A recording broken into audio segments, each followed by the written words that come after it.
Meu nome é Simone Galina, eu sou professora da FEA Ribeirão, da Universidade de São Paulo, sou professora na área de produção e de inovação tecnológica, e a aula de hoje, o tema é planejamento e controle de projetos. Só quero lembrá-los que o PICE pediu para vocês, estou passando o recado, preencherem o formulário de feedback que está na descrição do vídeo, ok? Bom, vamos iniciar. Antes da gente começar a falar de planejamento e controle de projeto, a gente precisa definir o que é projeto, então entender o que é projeto. Basicamente, projeto envolve 3 dimensões. Uma que é uma sequência de atividades temporárias, ou seja, tem começo, meio e fim. Um projeto não é eterno, eu tenho que ter um final estabelecido para esse projeto.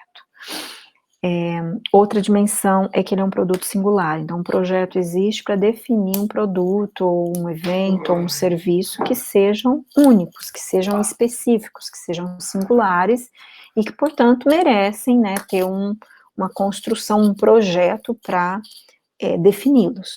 Pode ser um produto mesmo, um produto que vai ser vendido por uma empresa, pode ser um serviço, né, que seria um produto, mas é um serviço que vai ser oferecido por essa mesma empresa, pode ser um evento que vai acontecer, por uma empresa ou por uma pessoa, eu vou fazer um churrasco. Esse é um evento que merece, é singular, portanto merece um projeto, né, de definição.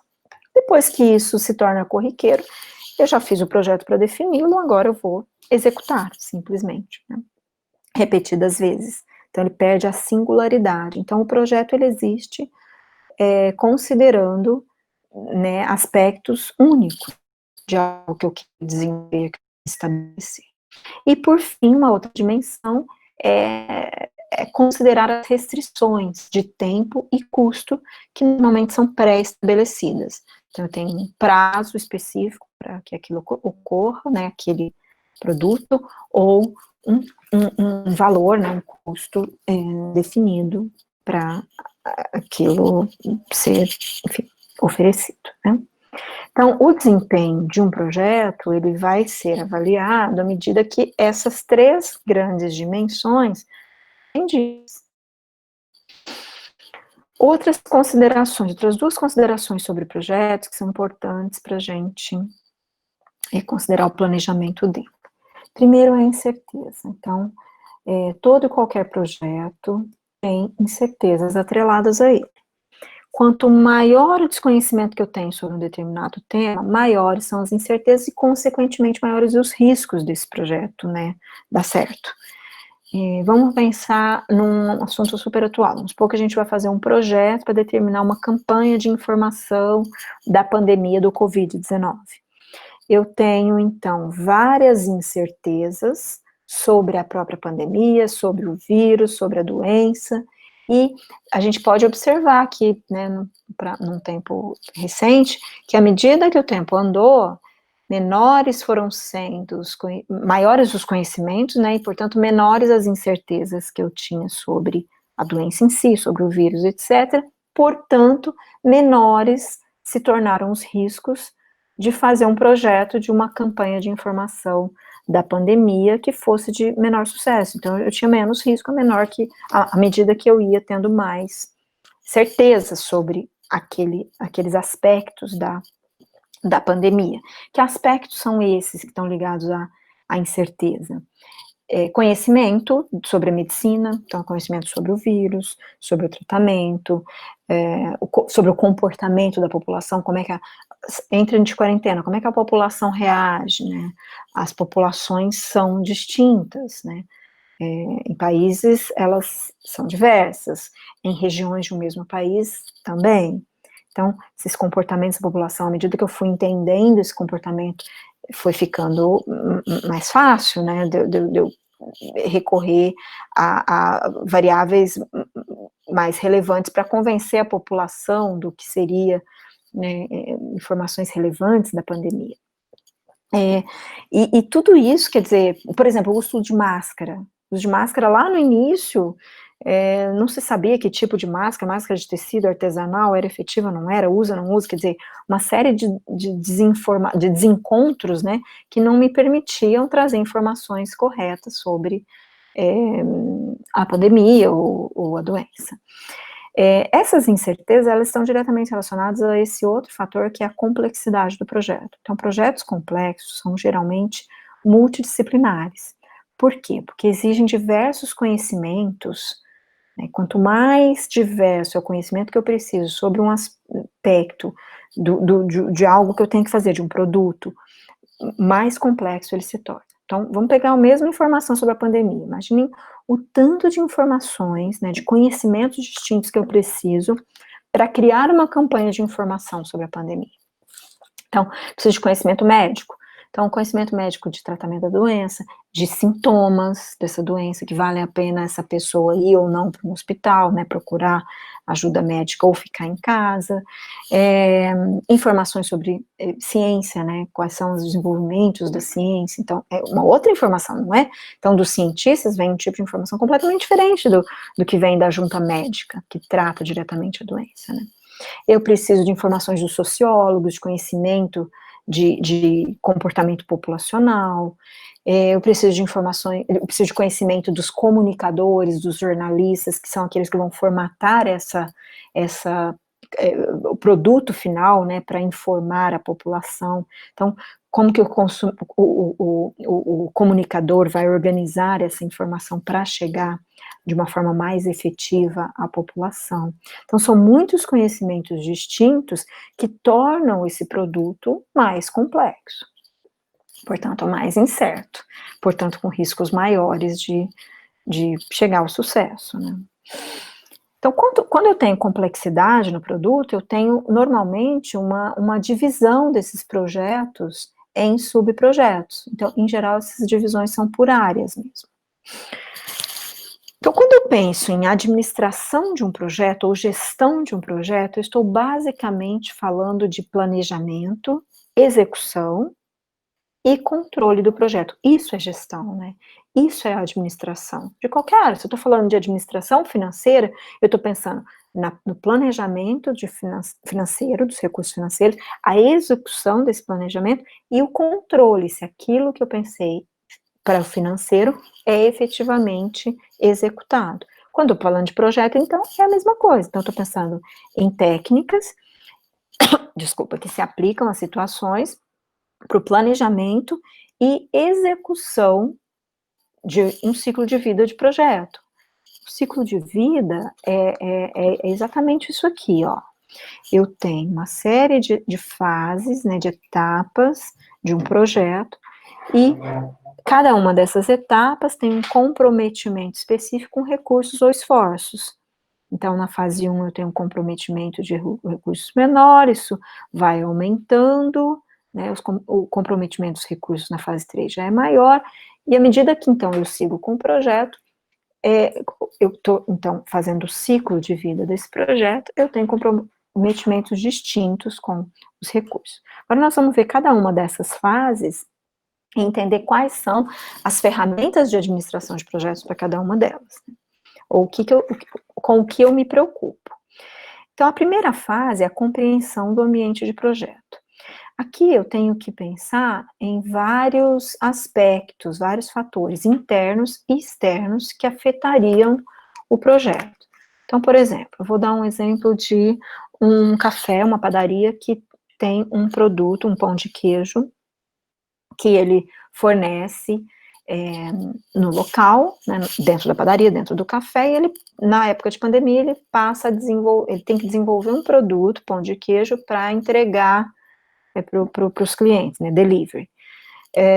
O que ele tem que pensar? Bom, o que o meu consumidor, o que o meu cliente quer? O que ele está disposto a pagar? Qual que é o valor que ele dá a esse produto que chega na casa dele? Ele está disposto a assar esse produto por mais 10, 15 minutos, ou não, ele só quer aquecer, então nem isso ele quer que o produto chegue e esteja completamente adequado para o consumo.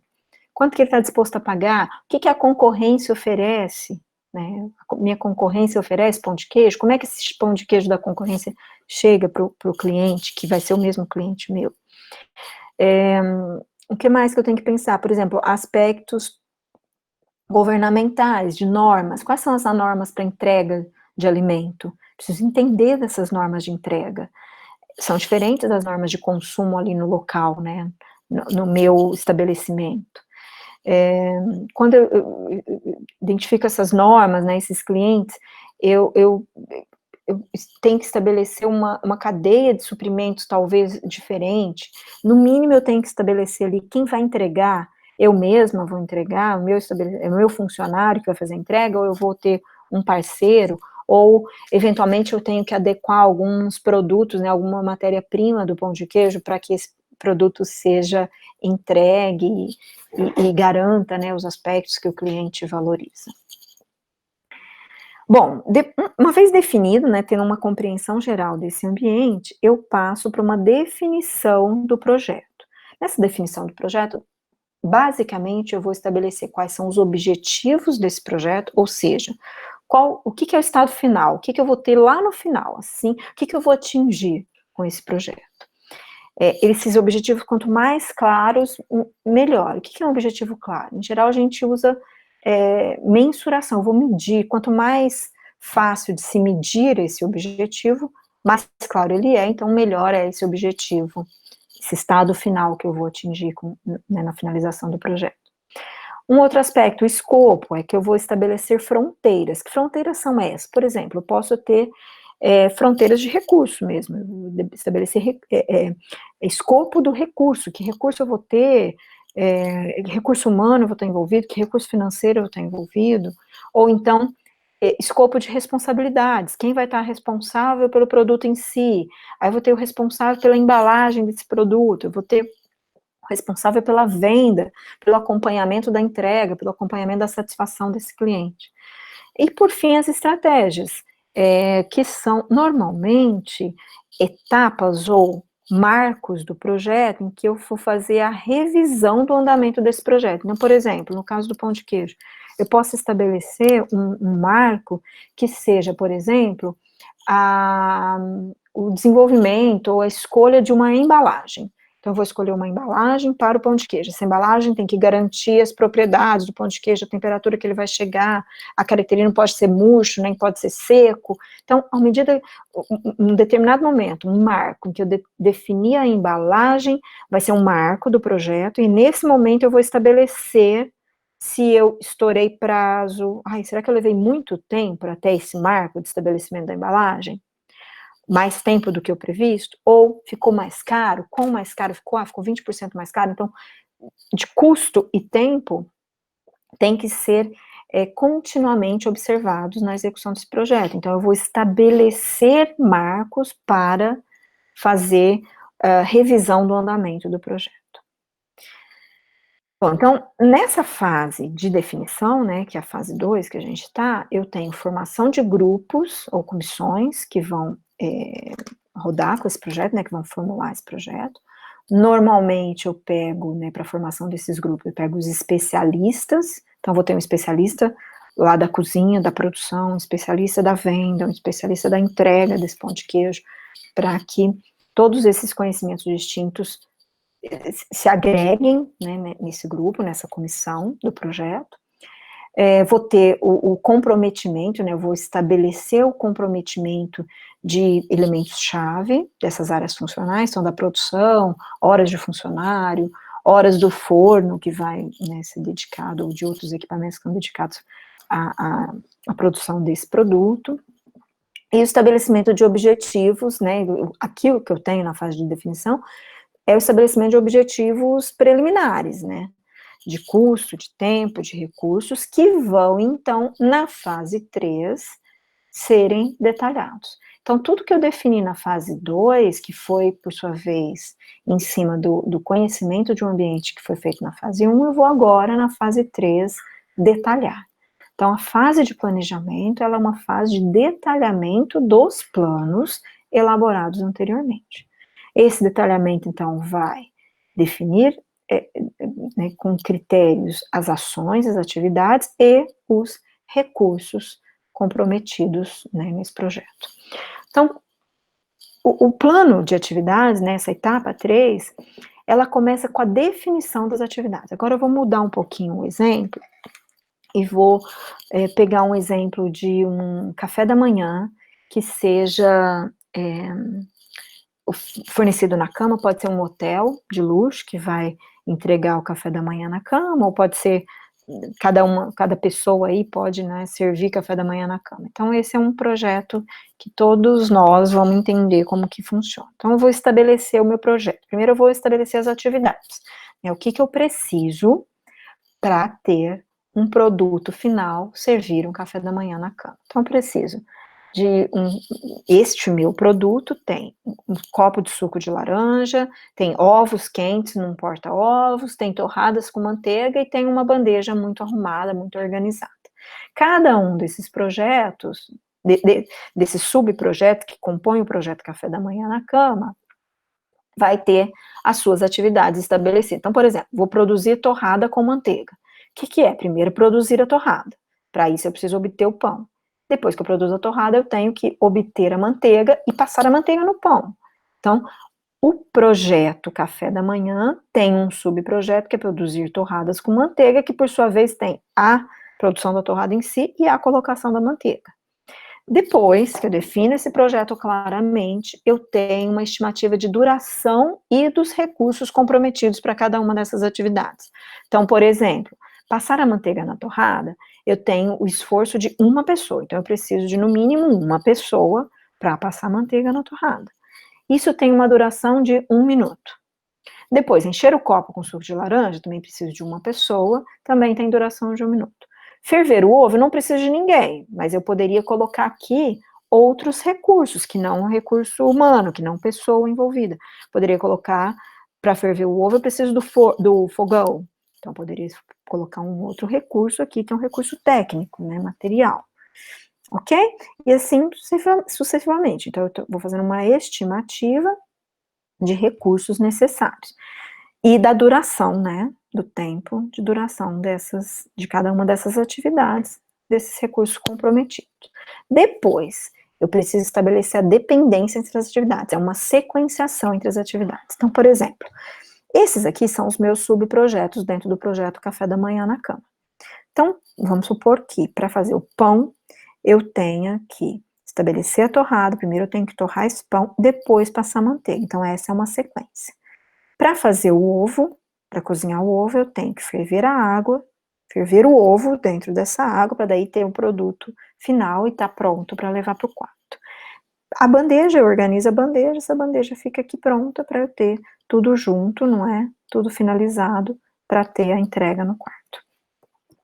E por fim, né, depois que eu estabeleço a sequência dessas atividades, eu identifico as limitações da programação, limitações de recursos, e desenvolvo o cronograma dessas atividades. Então, vou fazer os dois juntos com um exemplo para vocês entenderem. Então, vamos supor aqui, ó, eu tenho então esses subprojetos do café da manhã na cama, e eu tenho, por exemplo, o pão. O pão que vai ser torrado, que vai ser passado a manteiga, então o que está em azul aqui é o que não precisa de recurso humano. O que está em branco precisa de recurso humano. Então, o suco de laranja, o pão, ferver a água, colocar água para ferver, organizar a bandeja, todos eles precisam de recurso humano, de uma pessoa envolvida. Então, se eu for fazer todas essas etapas, essas atividades ao mesmo tempo, eu precisaria de 4 pessoas trabalhando. Aí eu vou identificar a limitação. Não, mas eu tenho só uma pessoa para organizar o café da manhã na cama. Então, eu tenho que organizar essas atividades para que elas não fiquem em paralelo, que elas sejam sequencialmente distribuídas, para que essa mesma pessoa pode trabalhar em todas as atividades. Então, eu posso fazer um plano revisado com o que a gente chama de recursos nivelados, que seria o quê? Seria, então, organizar essa atividade. Então, primeiro eu coloco a água para ferver, uma pessoa para fazer isso. Essa mesma pessoa colocou a água para ferver, ela já pode imediatamente cuidar do pão para torrar. Então, essa pessoa bota lá o pão na torradeira. Depois ela já pode encher o suco de laranja, o copo com suco de laranja. A mesma pessoa, não vou precisar de 4 pessoas. Uma mesma pessoa distribui o seu trabalho ao longo do tempo. Assim que ela termina de encher o copo de suco de laranja, ela vai organizar a bandeja, depois ela passa a manteiga no pão, até que ela vai levar no quarto. Então, uma mesma pessoa, única, dá conta de todas as atividades. Só que mesmo assim, aqui eu ainda tenho um problema que é restrições de qualidade, por exemplo. Se eu preparar esse pão aqui e terminar no minuto 5, até chegar ao minuto 8 que eu for levar para o quarto, pode ser que ele esfrie nesses 3, 4 minutos que eu vou esperar até chegar lá no quarto. Então, eu tenho que pensar em aspectos de qualidade do produto. Eu quero essa torrada quente, com a manteiga, enfim, bonita, né, distribuída de forma adequada ali na torrada, para que chegue bem no quarto. Então, eu vou revisar ainda esse plano, considerando que eu quero as torradas quentes. Então, ao invés de começar o pão imediatamente depois de ferver a água, eu vou jogar o pão o máximo possível para que ele fique pronto aqui, ó. Se ele leva ali 4 minutos para ficar pronto, eu vou estabelecer meu prazo final e vou distribuir aqui as atividades relacionadas a fazer a torrada o mais próximo possível da entrega, da montagem da bandeja e entrega no quarto. Entenderam? Então, eu vejo nessa etapa restrições de recursos e restrições de qualidade, de aspectos técnicos desse produto. Bom, e por fim, eu tenho que considerar que eu tenho várias ferramentas para auxiliar o planejamento e a execução desse projeto. Então, em cada uma dessas etapas, eu considero, né, o uso de ferramentas distintas. E aqui eu vou fazer um parêntese, eu não vou falar nomes específicos de ferramentas, mas muito facilmente vocês encontram ferramentas gratuitas, ferramentas bastante eficientes para gestão de projetos, né, planejamento e controle de projetos, na internet. Então, basta fazer uma busca aí, tem muita ferramenta gratuita para gestão de projeto. As próprias planilhas, se você pegar um Excel, você tem muitas ferramentas dentro da planilha que ajudam demais no plano e no controle dos projetos, tá? Então, por exemplo, aqui, ó, isso aqui poderia ser feito, não é, né, o caso de, isso aqui é um projeto, uma ferramenta específica de projeto, mas poderia ser feito numa planilha. Você tem, então, para a etapa inicial, que é definir as atividades, você tem aqui uma lista, né, uma tabela com várias atividades elencadas. Depois, eu vou estabelecer a duração dessas atividades. Então, eu abro as colunas e vou colocando a duração dessas atividades. Aí eu sei o tempo, quanto que eu vou iniciar essa atividade, quanto que eu vou finalizá-la, dependendo do tempo de duração dela. Então, eu posso estabelecer data de início, data de finalização, e eu posso também estabelecer os predecessores, né? Como antes de eu passar manteiga, eu tenho que ter a torrada pronta. Então, a sequência, então, torrar o pão antecede passar a manteiga. Então, eu vou estabelecendo os predecessores e a sequenciação dessas atividades. Então, só com essa tabela aqui, com uma ferramenta simples de tabela, uma planilha, eu tenho definição de atividades, duração de atividades e sequência de atividades definida. Eu posso ainda, para a sequência de atividades, usar essas ferramentas visuais, né, gráficas, em que eu tenho a sequenciação, uma espécie de grafo, em que eu consigo visualizar a ordem dessas ferramentas, dessas etapas, dessas atividades. E aí, para cronograma, eu também tenho ferramentas que são mais adequadas, que eu consigo visualizar melhor, ó. Então, aqui eu tenho todas as atividades, a duração dela, e ao invés de ter data de início, data de fim, eu consigo visualizar melhor no que a gente chama de gráfico de Gantt. O próprio Excel tem uma ferramenta que faz um gráfico de Gantt para a gente. Então, eu consigo visualizar, olha só, todas as tarefas, né, de uma forma sequenciada no cronograma.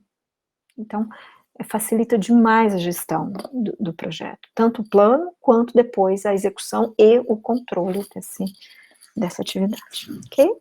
Bom, agora a gente vai para a fase 4, que é a execução técnica em si, que nada mais é do que a efetivação do projeto.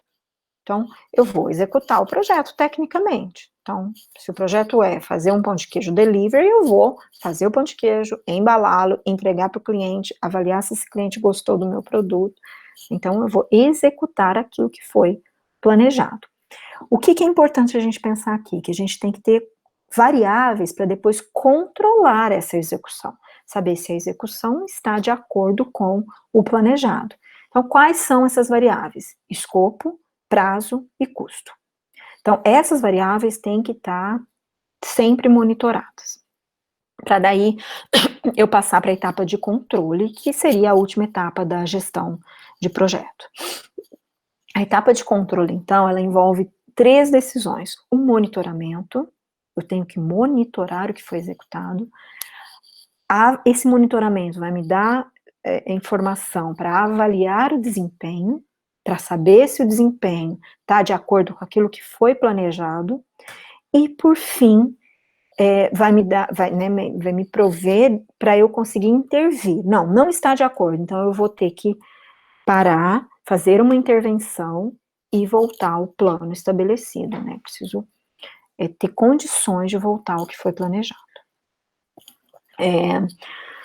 Eu vou pegar um exemplo aqui que a gente pode considerar, né, para monitoramento. Então, vou pensar nos custos. Então, vamos supor que no meu projeto de pão de queijo delivery, eu tenha estabelecido planos de custo e agora eu excedi, né, eu fui executar e excedi os custos em 20%. Inúmeros motivos. Pode ser, por exemplo, porque a matéria-prima que eu planejava usar está indisponível e eu tive que comprar mais caro, ou ela acabou e eu tive que ir, paguei mais caro por isso e isso, subiu demais os custos, e eu tenho que, então, intervir, eu tenho que fazer uma intervenção correta para voltar aquilo que foi planejado. Okay?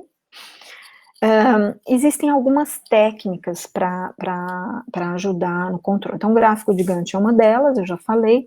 Uma outra muito usual para ajudar nesse controle é o CPM, que é o método caminho crítico. O CPM, ele muitas vezes é usado junto com o PERT, a gente até chama de PERT CPM. O PERT é um programa de avaliação, né, de versão e avaliação de um programa. Então, você tem mecanismos para reavaliar aquele programa. Aqui a gente vai ver o CPM, desculpa, o PERT eu vou deixar como desafio para vocês irem atrás de informações.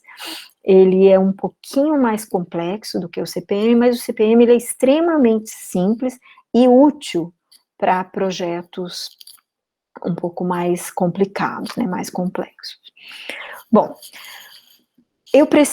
para o CPM, eu preciso saber a sequência lógica das atividades. Então, eu tenho que determinar essa sequência com muito critério.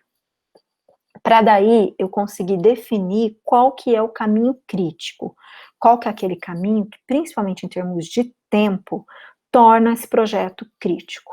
Então, é aquele caminho que me diz claramente, olha, você não pode se atrasar nessas atividades que estão nesse caminho crítico, porque se você se atrasar em uma dessas atividades, se ela sair depois do previsto, todo o projeto está comprometido, tá? Então, eu vou mostrar aqui um exemplo de como ele acontece, para vocês entenderem que ele é visual e ele é simples de ser feito e é muito útil. Aqui eu tenho, então, como ficaria esse, na verdade, é como ficaria um CPM, né? Tem essa carinha que é um grafo, em que eu tenho nos círculos os eventos. O evento, gente, não é uma atividade. O evento é algo que mostra que foi realizado um conjunto de atividades anteriores e que eu tenho esse evento pronto. Então, ele é definido, né, ele é demonstrado aqui, ele é descrito com esse círculo. A atividade em si é desenhada com as setas. Então, em cada uma dessas setas, ó, eu tenho uma atividade. Em cima eu tenho o nome da atividade e embaixo eu tenho a duração dessa atividade, o tempo que essa atividade leva para ser executada. O evento, por sua vez, em cima aqui, ó, eu tenho o número do evento, né, aqui. Aqui do lado esquerdo eu teria a data mais cedo possível para um evento acontecer e à direita eu tenho a data mais tarde possível para um evento acontecer. Então, o que eu tenho aqui no exemplo? Para o evento 1, eu inicio, né, a data mais cedo possível é 0, a data mais tarde é 0, né, então a data mais cedo é 0, e aí eu começo, então, a execução do projeto. Primeira etapa a primeira atividade é a tarefa A. ela é executada no tempo 1, ela tem uma duração de 1. Assim que ela é executada, eu tenho, então, um marco, um evento, o evento 2. O evento 2 me diz, olha, a etapa A, a atividade A, aconteceu. Depois, eu tenho 2 caminhos distintos. A atividade B tem que ser feita e a atividade D também tem que ser feita. Ela só consegue ser feita, elas duas só conseguem ser feitas depois da atividade A. Então, eu vou pegar este caminho aqui, de cima. Então, eu tenho atividade A, estabelecer o evento 2. Assim que o evento 2 existe, eu começo a atividade B. Ela leva 2, ela tem um tempo de 2. Terminada B, eu tenho um marco, o evento 3 ocorreu. Eu posso imediatamente começar a atividade C. A atividade C tem tempo 3. Assim que eu termino a atividade C, eu tenho o evento 5 pronto. Não. Por quê? Porque eu tenho que, para o evento 5 acontecer, né, estar pronto, eu tenho que ter a atividade E realizada, que por sua vez precisa da atividade D realizada. Então o evento 5, ele é muito interessante nesse exemplo, porque ele mostra claramente que num determinado momento, que eu chamo de evento 5, 2 caminhos são fundamentais, eles têm que ter ocorrido. O caminho das atividades B e C e o caminho da atividade D e E. Então, assim que o evento 5 ocorre, a F pode ser executada e, por fim, eu tenho o evento 6, que é o encerramento do meu projeto. Então, assim que ocorre o evento 6, acaba o meu projeto. O que é o evento, o caminho crítico? Qual é o caminho crítico? O caminho crítico é esse de cima. Por que eu sei que ele é o crítico? Porque ele é, para eu ter o evento 6, o caminho de cima é o mais longo. O caminho de cima leva 1, mais 2, 3, mais 3, 6, mais 1, 7. Então, ele leva 7 tempos para ser executado. O caminho de baixo é o 1, mais 1, 2, mais 2, 4, mais 1, 5. Ele leva 5, então ele não é crítico. Por que ele não é crítico? Porque um atraso no caminho A, D, E, F, que é esse caminho de baixo aqui, é tolerável, um atraso de 2, né? Porque eu teria ainda uma possibilidade de atrasar. O de cima, qualquer atraso no caminho de cima, atrasa o meu projeto como um todo. Por isso ele é chamado crítico, ok? Como é que eu estabeleço a data final, né? A data mais tarde possível. Eu estabeleço a data de trás para frente. Então, se o evento 6 é necessário, a data mais cedo é 7, então a data mais tarde é 7. Eu vou estabelecer então para trás. Bom, se o evento 6, a data mais tarde possível é 7, a atividade F tem 1, ela leva 1 tempo, então o evento 6, a data mais tarde possível, é a 6. Se o evento 5 tem a data possível mais tarde 6, se eu for por esse caminho aqui, ó, o evento 3, tirando os 3 aqui da atividade 6, ele tem a data mais tarde possível 3. E assim eu vou para cada uma das etapas anteriores deste caminho. Agora eu vou voltar aqui no 5 para a gente ver como é que ficaria aqui o evento 4. Então, se o evento 5, a data mais tarde possível é 6, para o evento 4, eu tiro 2, que seria a atividade E. Então, a data mais tarde possível para o evento 4 é 4, ou seja, 6 menos 2. Então, eu tenho 4. Isso significa que eu posso ter um atraso aqui, ó. Por quê? A data mais cedo possível do evento 4 é 2, que é o quê? Atividade 1 mais atividade D. Então, a mais cedo possível é 2.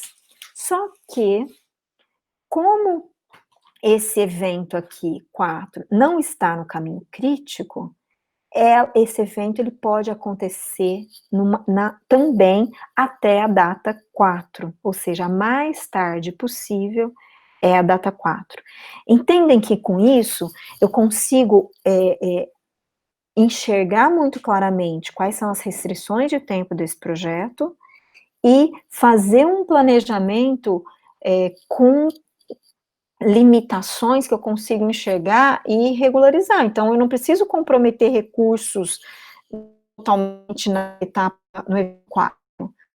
O caminho crítico tem que receber toda a atenção. O 4, ele tem muita margem para eu reorganizar os recursos à medida que esses recursos vão sendo disponíveis no sistema como um todo, né, para a execução daquele projeto. Okay? Então, é uma ferramenta bastante útil, simples de ser usada, e que ajuda muito na gestão de projetos. E, como eu disse, ela é atrelada ao PERT, em muitas empresas, quanto mais complexo o projeto, mais o PERT entra também para ajudar o CPM, e o PERT é uma técnica, né, que avalia o programa, né, de uso de recursos a partir de estimativas probabilísticas. Então, ele usa probabilidade para reorganizar esses recursos, né, na medida do necessário, ok? Bom, é isso.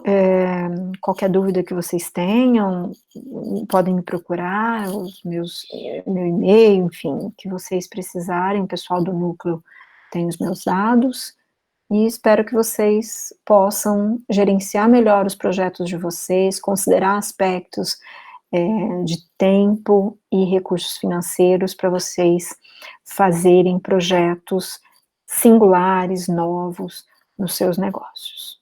Ok? Obrigada.